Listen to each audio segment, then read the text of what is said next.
Welcome back. Debbie continues up the southeast coast, and South Carolina is expected to see statewide impacts from the storm. South Carolina Governor Henry McMaster giving an update about how the state and officials are looking to prepare for impacts. So let's listen in. Instead of pessimism, choose kindness in place of contempt, and look for ways to encourage one another and build each other up. Help us to be good stewards of one another. Be with us, O Lord. Amen. Thank you. Well, again, this is a storm that we have not seen before. There's parts of it have not been as bad as we thought, although they've been bad, but there are some parts coming that likely will be worse than what we have seen before, and in some different areas. I'm glad to report that thus far, excuse me, we have not had any reports of any fatalities. We hope that it stays like that, and we want to urge people again to be safe. Think about what you're doing. Don't take any chances. And remember, this water can be very dangerous, particularly when it's moving. The threat of severe flooding across the state remains very high, and we'll get into that with some details in a few seconds. Heavy rainfall has already hit several parts of our state, especially the low country.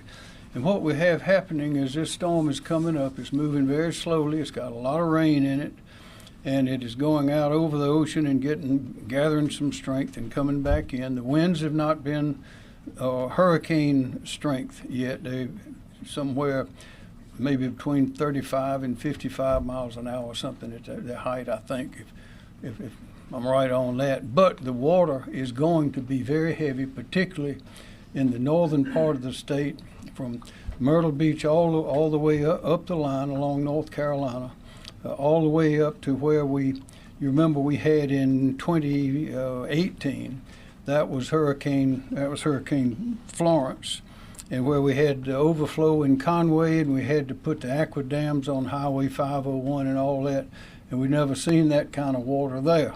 Well, we're likely to see it again there, as well as in the other areas around that part of the state. And also, you remember Joaquin in 2015. It wasn't a hurricane, but it was a flood.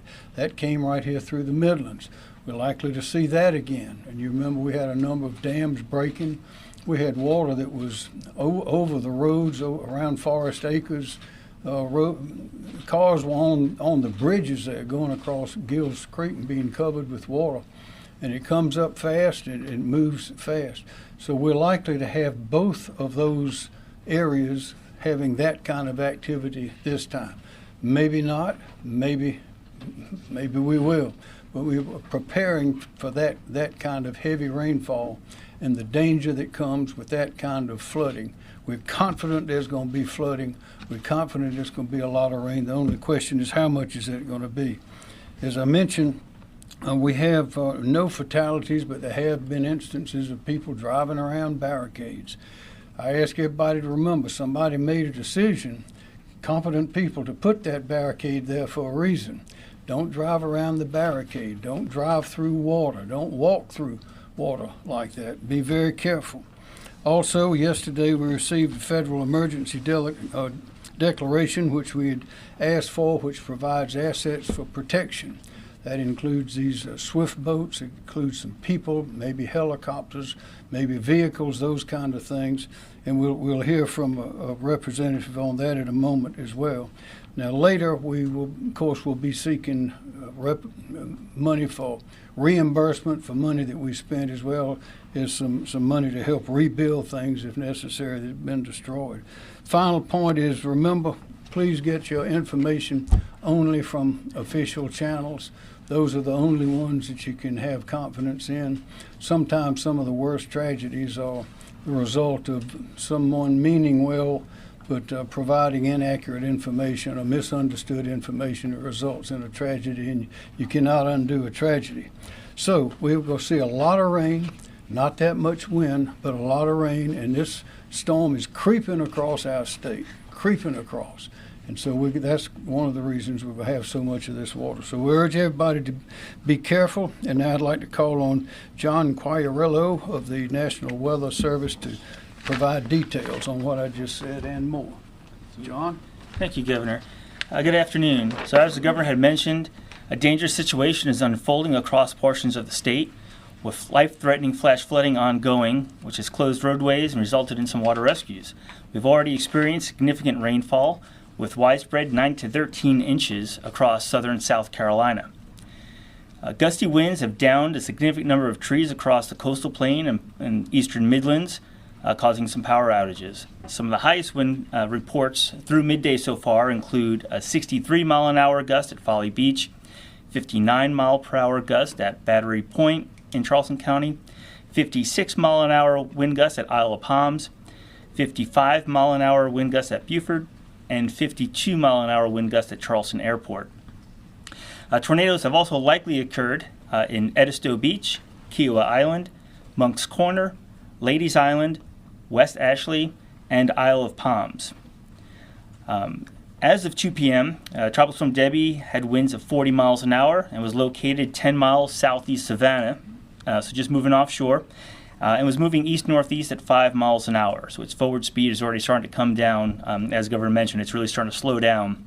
And it'll slowly lift northward just off the South Carolina coast through Wednesday, before it eventually shifts back onshore along the central or northern portion of the South Carolina coast Wednesday night through Thursday morning.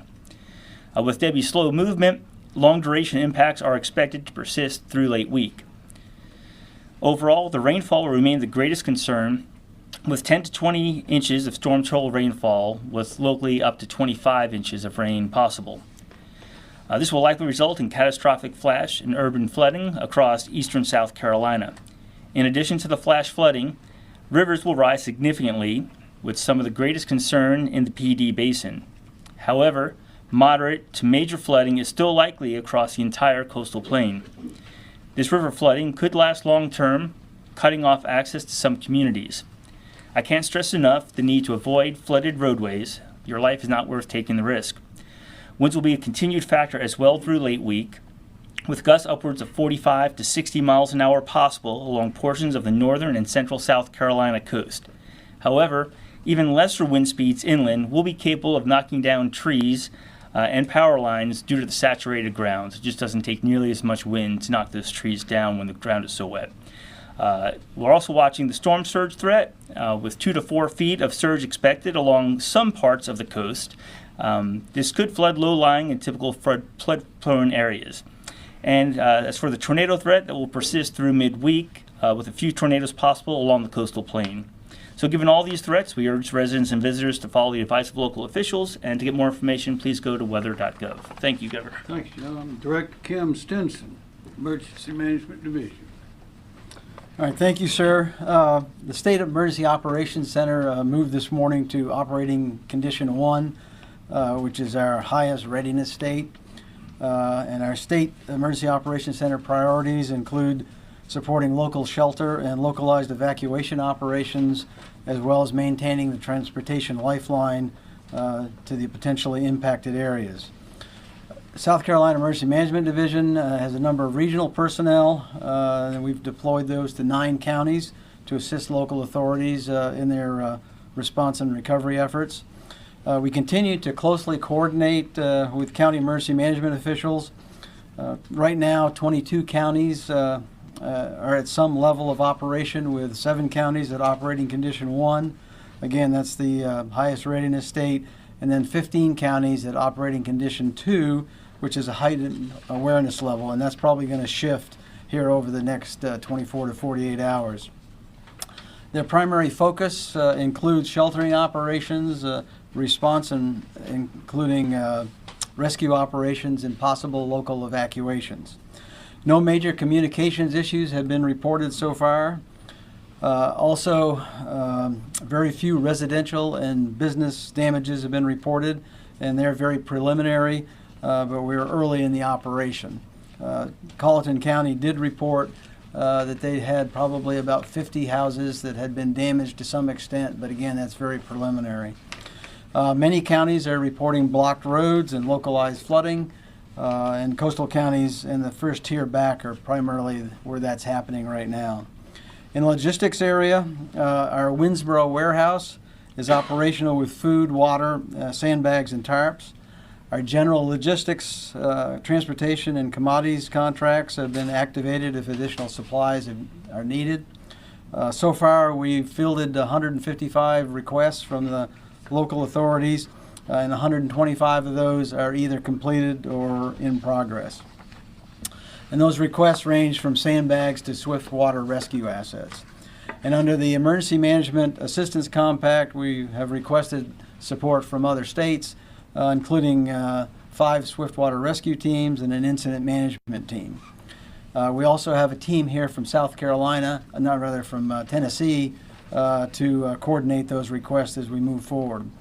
The public information phone system opened this morning for residents to call in with any questions, and that number is 1-866-246-0133. Now that's on our website. It's also in the Hurricane Guide and a number of other sources as well. In closing, I'd like to mention again a few points we talked about yesterday. First, if you live in a flood-prone area, a low-lying area, identify higher ground where you can seek safety if needed. And certainly don't wait until it's too late. If you're advised to evacuate by your local officials, please do so immediately. And then certainly monitor the weather updates and follow the instructions again of those local officials. And our website at seemd.org and our South Carolina Emergency Management app are also excellent sources of information. Thank you, sir. Thank you, Stinson. I mentioned yesterday our federal partners, Rear Admiral Doug Schofield of the Coast Guard called yesterday, and also federal FEMA Administrator Deanne Criswell called to offer reminders of their availability. And we have from FEMA today the Federal Coordinating Officer of FEMA, Brett Howard.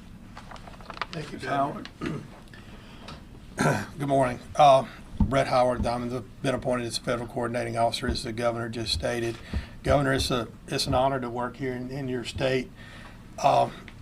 Everything that South Carolina has done to this point has been remarkable.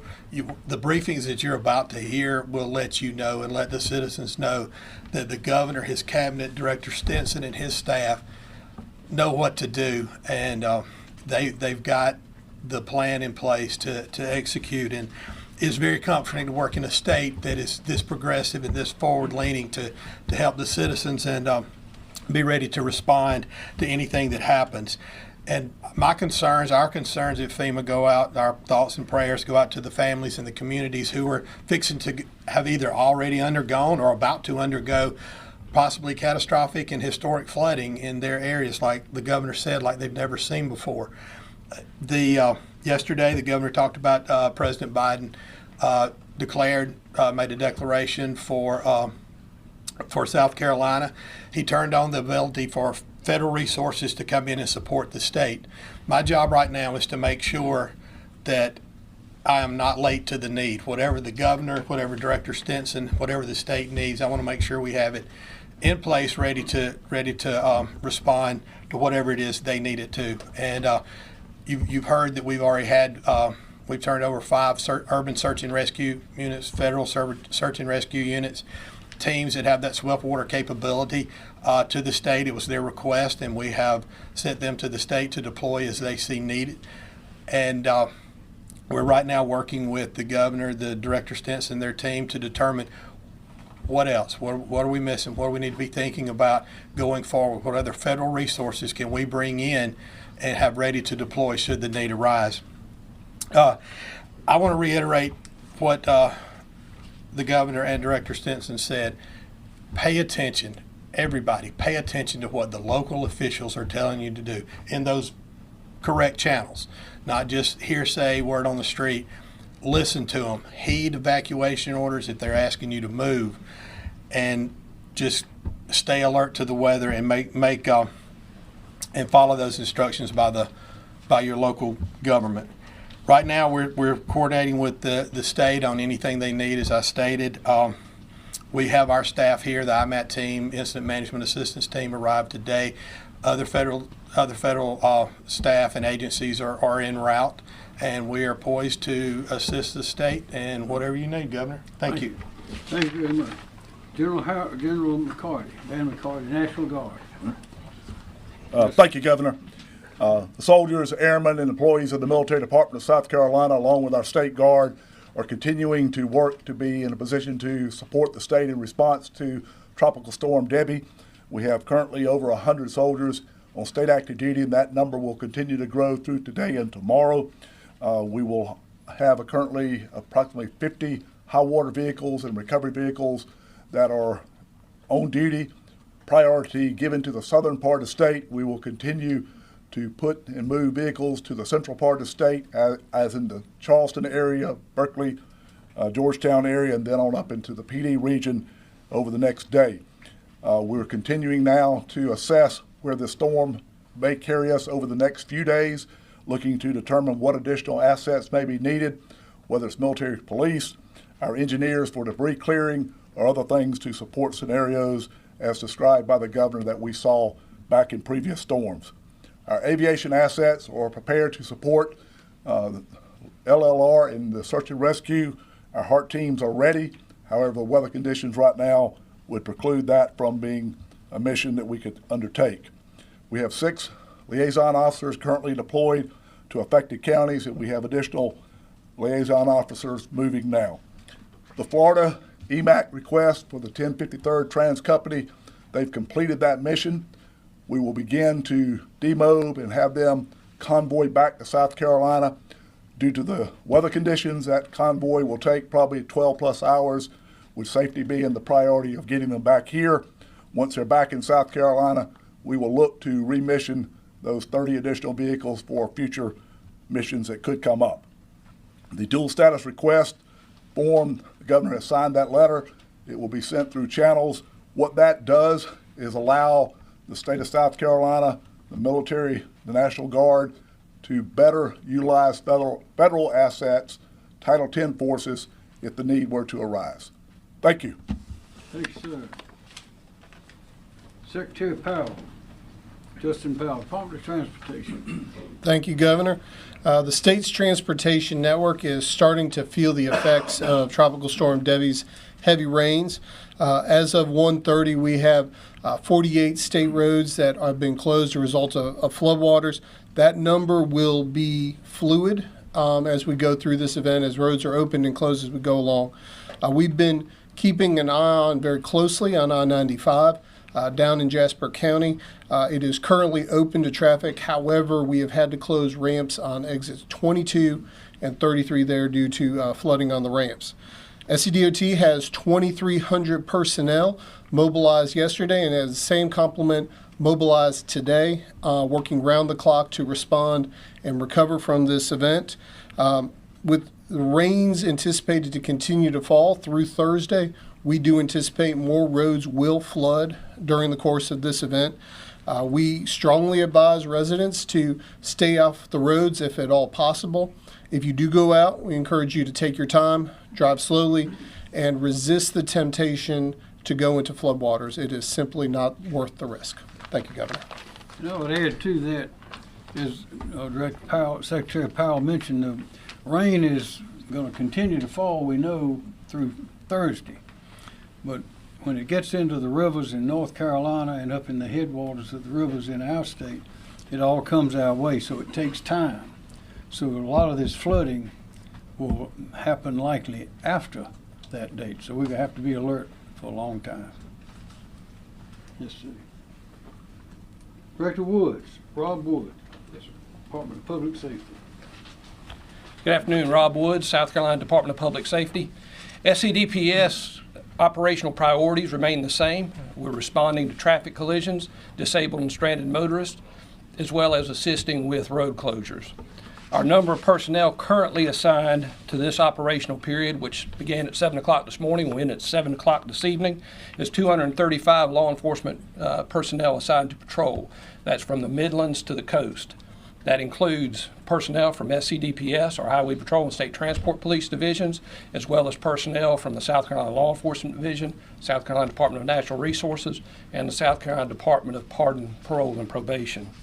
Tonight, we will have a total of 186 personnel that will be working the night shift, 7 p.m. to 7 a.m., and that will also include DPS personnel, SLED, DNR, and Triple P.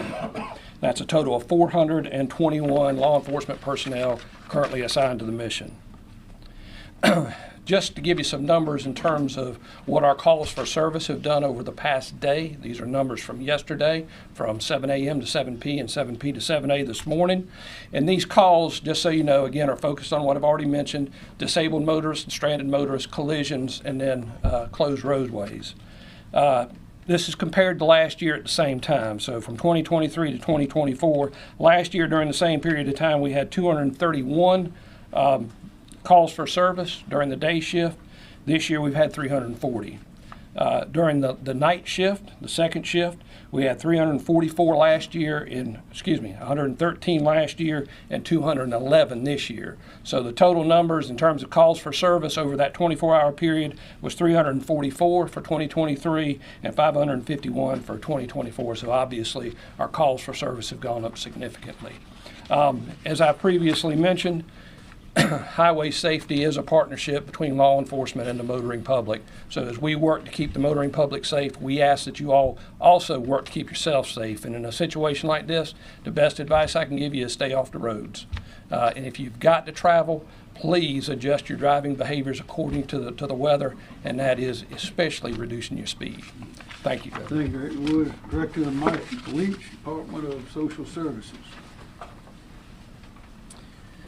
Thank you, Governor. Good afternoon. Our agency, mass care teams, volunteer organizations such as Red Cross and Salvation Army, and many others are working side by side with our counties to support shelters for those who are displaced by the storm.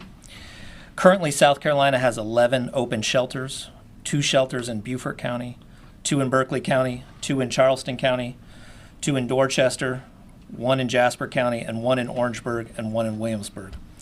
We're in the process of opening more locations at county requests in Charleston, Florence, and Georgetown later today, and likely there will be additional shelters opening over the next 24 to 48 hours. And so, please check with your local emergency managers. The local county officials will be sharing that information when a new one opens up, or you can go to www.scemd.org or download the SC Emergency Manager app to find one near you. Marion and Dillon counties each requested shelter support with plans to open in the next 24 hours. And our agency is ready to support all locations and have the capability of supporting more as requested. What to bring? With all evacuations, it is important to bring a few things. Bring helpful documents, identification, homeowner or rental paperwork, insurance information, if you have any. And we recommend evacuees bring blankets, sleeping bags, pillows, and comfort items, medications, and any special foods if you're on a restricted diet. We have partners supplying food and water at all operating shelters. And if you forget any medication or vital durable medical equipment, we will do our best to assist in its replacement when it is safe to do so. So again, for shelter information, please go to scemd.org. Thank you. Thank you, Director Leach. Director Myra Reese, Department of Environmental Services. Okay, thank you, Governor. Good afternoon. Our priorities at Department of Environmental Services remain the same, but I want to say that a key priority for us is to maintain open lines of communications with our local officials around the state to provide information and assistance. We have been having daily conversations with many county officials to help answer questions and offer guidance and recommendations as we all prepare and continue to experience this extreme weather event. Many of those conversations are centered around dams. And as you may be aware, I'm sure, severe weather events stress and really test our state's infrastructure, and dams are no exception. So here's an update as far as the dams in South Carolina, any impacts we've noted already. We've had only one report of one dam breach. That one was located in Colleton County. It was one of the smaller dams that's not even regulated, so there were no impacts to homes or roads. The result of that breach, the water actually flowed to Black Creek. Now, what that means is it could contribute, to some of the localized flooding, but no homes or roads were impacted. I do want to also say that yesterday I mentioned that we had identified about 19 dams that we wanted to take a last-minute check. And I want to offer some clarity on that. We have one of the most experienced, best dam safety programs in the nation. And I think a lot of that is due to the experience that we've had over the years and being so well prepared. We're very engaged nationally. And there are things that we learn every storm, and we learn from other states. And that information and expertise helped us identify those dams that we just wanted to take a last-minute check to see if any additional actions might be warranted. The results of those assessments were back on my desk by the end of the day, and I'm happy to say that there were no urgent issues identified in those assessments. I do also acknowledge that there are many citizens that have concerns about dams, and so we do have a number that I want to share, a new number, Governor, because we had quite a few calls yesterday. This number is called our Public Information Phone System, and that number is 1-888-246-0133. That's 1-888-246-0133.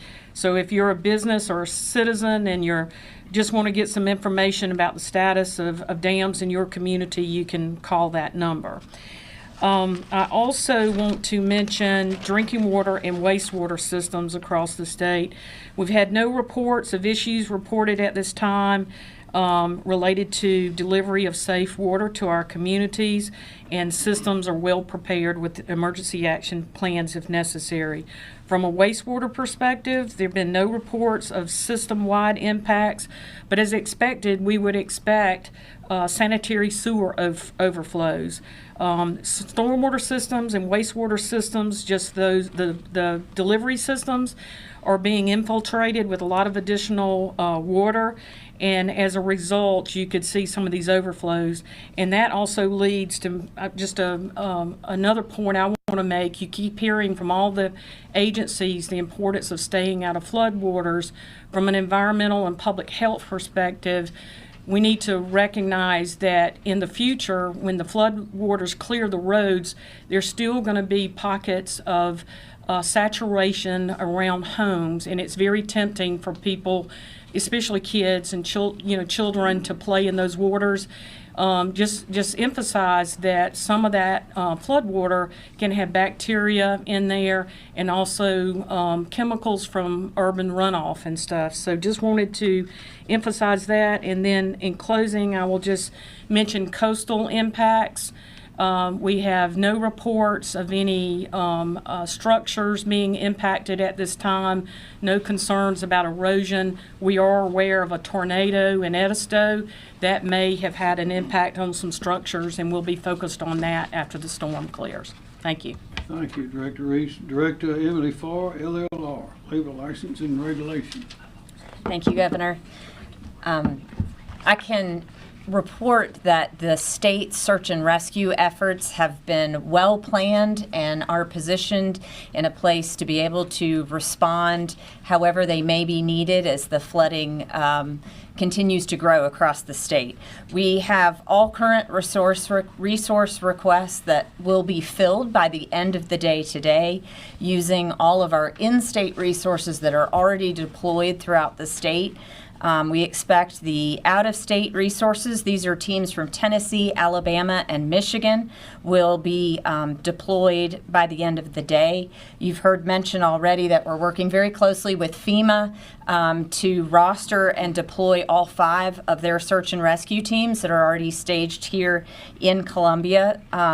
We really appreciate all of the partnership and help across the state of our firefighters across the state that make up our in-state resources for search and rescue, and of course all of these teams outside of the state and with FEMA to help really build a strong search and rescue plan for our citizens. We continue to do future planning in coordination with the Emergency Management Division to be ready to respond to meet additional resource requests that we expect will be made as the storm continues. Thank you, Director Farr. Director Andrew Bateman, Office of Regulatory Staff. Thank you, Governor. My name is Andrew Bateman with the South Carolina Office of Regulatory Staff. Throughout this storm, we've been in frequent communication with utility representatives. As of right now, we stand at approximately 12,129 storm-related outages statewide. Currently, counties in the Low Country, such as Colleton, Beaufort, and Charleston, have been the most impacted with significant amounts of rain and power outages. As the storm progresses and moves north, we expected the PD to be significantly impacted and are expecting widespread power outages. After speaking with utility representatives, I know that they have crews working around the clock diligently to restore power. However, as it is safe to do so. However, please be mindful that as standing floodwaters occur, that may hamper and delay some of the restoration efforts. Thank you. Thank you. Thank you very much. Does anybody have a question? Yes, sir. I got some information from, this is for Director Reese, some information earlier about McCready Dam, I believe, which was causing some evacuations. Were folks successfully evacuated when there were concerns about that dam, and how many were impacted? We had a call with Colleton County this morning to talk about McGrady Dam, plus the one I mentioned, the unregulated dam. We got together our experts with their experts at the local level, and what we determined, there were some reports that maybe it was failing. Actually, what was happening with that dam is the emergency spillway was working as designed, and so it was taking that pressure off of the dam. However, there's so much flooding and so many other things. The county is doing a great job observing that dam. I can't recall the exact number that were impacted as far as homes, but we're really stressing to folks to make sure they follow the advice of the local officials. So folks were successfully evacuated when that initial report came out? I'm not sure. We would have to get that from the local officials. Okay, thank you. Director Reese, actually, to follow up with that, so you mentioned that of the 19 dams that you approximately assessed, you had no concerns, regarding those. Could you give me an idea of where these dams were? Like, where were these dams that you were considering that now are of no concern to you? One of the, we use a lot of parameters and criteria, but certainly the projected rainfall is one of those first things we look at. And if you look at some of the maps that John Q has shared and some others, where it was, I forget the different categories, but I know there was moderate projected rainfall, significant.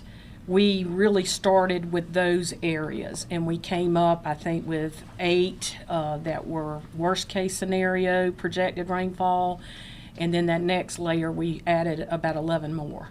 And just an example, I'll give you an example, is that some dams do not have spillways.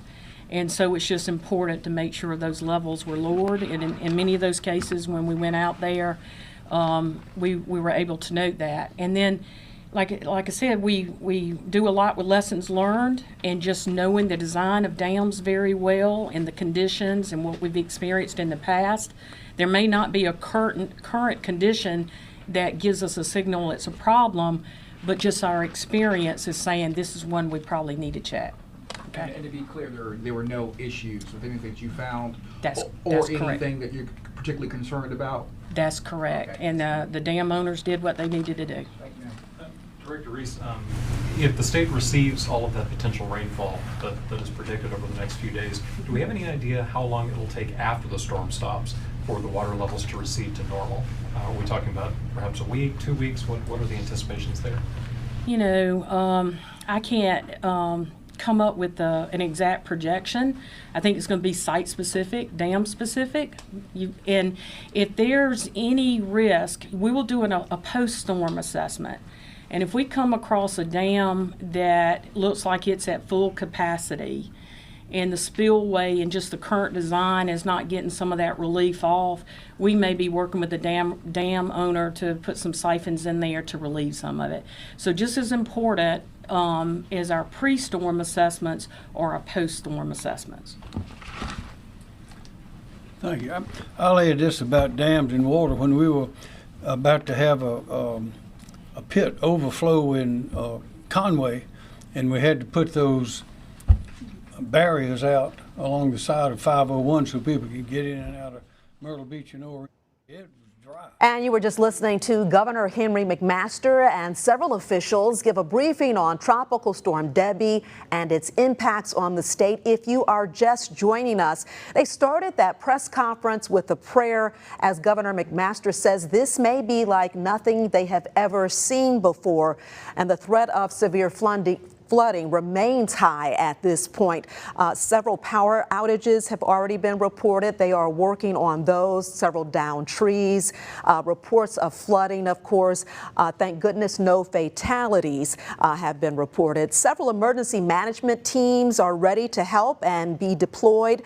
A National Guard official told us over 100 soldiers are on state active duty. 50 high water vehicles are on duty. HART teams are also ready to go. 48 state roads have been closed due to all the flooding there.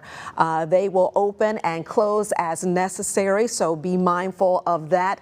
The Department of Public Safety, they're responding to traffic collisions and stranded motorists. They have 235 law enforcement personnel assigned to patrol. They've already answered 551 calls for help. Several shelters are open. They are still opening. They are opening more shelters for those of you who may need a place to stay. But they did say to bring your ID with you, your insurance information if you have it. Also bring blankets and any medications that you may need. You can visit scemd.org. That's scemd.org for a list of shelters that are now open. The governor also says to please be safe. Do not drive around barricades. Do not drive through water. That is most important to keep you all safe. Now you can stream our Tracking Debbie coverage live by downloading our very local app for free on Roku and Amazon Fire TV. You can also scan the QR code you see right there on your screen. We will continue to keep you updated as it relates to flooding and other storm impacts, both on air and online. Thanks so much. Stay tuned with us. I'm Shannon Royster. We want to return you now to your regularly scheduled programming.